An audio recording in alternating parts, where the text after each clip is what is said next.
बहुत समय पहले की बात है। एक राजा को उपहार में किसी ने बाज के 2 बच्चे भेंट किए। वे बड़ी ही अच्छी नस्ल के थे और राजा ने कभी इससे पहले इतने शानदार बाज नहीं देखे थे। राजा ने उनकी देखभाल के लिए एक अनुभवी आदमी को नियुक्त कर दिया। जब कुछ महीने बीत गए तो राजा ने बाजों को देखने का मन बनाया और उस जगह पहुंच गए जहां उन्हें पाला जा रहा था। राजा ने देखा कि दोनों बाज काफी बड़े हो चुके थे और अब पहले से भी शानदार लग रहे थे। राजा ने बाजों की देखभाल कर रहे आदमी से कहा, मैं इनकी उड़ान देखना चाहता हूँ, तुम इन्हें उड़ने का इशारा करो। आदमी ने ऐसा ही किया।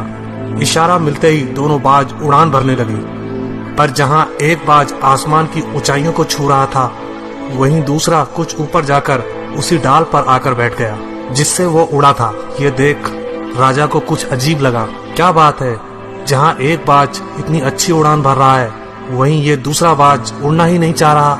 राजा ने सवाल किया, जी हुजूर, इस बाज के साथ शुरू से यही समस्या है, वो इस डाल को छोड़ता ही नहीं।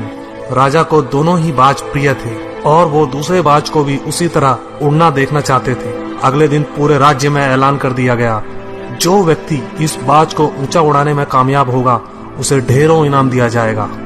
फिर क्या था, एक से एक विद्वान आए और बाज को उड़ाने का प्रयास करने लगे, पर हफ्तों बीत जाने के बाद भी बाज का वही हाल था।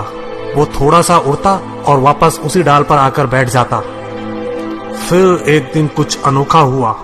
राजा ने देखा कि दोनों बाज आसमान में उड़ रहे हैं। उन्हें अपनी आंखों पर यकीन नहीं हुआ और उन्होंने तुरंत उस व्यक्ति का पता लगाने को कहा जिसने ये कारनामा कर दिखाया था। वह व्यक्ति एक किसान था। अगले दिन वह दरबार में हाजिर हुआ। उसे इनाम में स्वर्ण मुद्राएं भेंट करने के बाद राजा ने कहा, मैं तुमसे प्रसन्न हूँ, बस तुम इतना बताओ कि जो काम बड़े बड़े विद्वान नहीं कर पाए वो तुमने कैसे कर दिखाया। मालिक, मैं तो एक साधारण सा किसान हूँ, मैं ज्ञान की ज्यादा बातें नहीं जानता।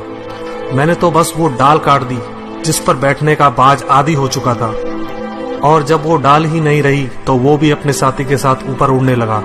दोस्तों, हम सभी ऊंचा उड़ने के लिए ही बने हैं, लेकिन कई बार हम जो कर रहे होते हैं उसके इतने आदी हो जाते हैं कि अपनी उड़ान भरने की, कुछ बड़ा करने की काबिलियत को भूल जाते हैं। यदि आप भी सालों से किसी ऐसे काम में लगे हैं जो आपके सही पोटेंशियल के मुताबिक नहीं है, तो एक बार जरूर सोचिए कि कहीं आपको भी उस डाल को काटने की जरूरत तो नहीं जिस पर आप बैठे हैं।